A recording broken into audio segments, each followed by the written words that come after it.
Welcome back to গোষ্ঠী attraction. ভয় যাচ্ছে আমি সুস্ময়।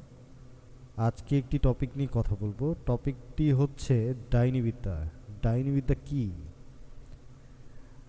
আহ, যদি এই টপিকটি আপনাদের ভালো লেগে থাকে তবে অবশ্যই আমার এই চ্যানেলটি সাবস্ক্রাইব করবেন এবং কমেন্টে এই ধরনের টপিক যদি আরও নিয়ে আলোচনা শুনতে আপনাদের ভালো লাগে সেটাও জানাতে পারেন। ডাইনিবিদ্যা হলো বিভিন্ন ধরনের জাদুকরি বা অতিমানবিক ক্ষমতা নিয়ে চর্চা।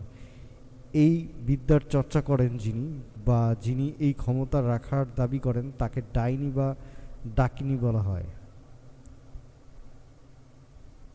এই বিদ্যা বা আকর্ষণীয়তা বিভিন্ন সংস্কৃতি ও সমাজে ভিন্ন ভিন্নভাবে ব্যবহৃত হয়।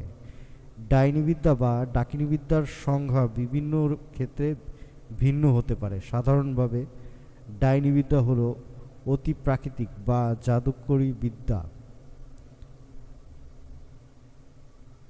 এই বিদ্যার মাধ্যমে অনেকে অনেককে ক্ষতি করে থাকে।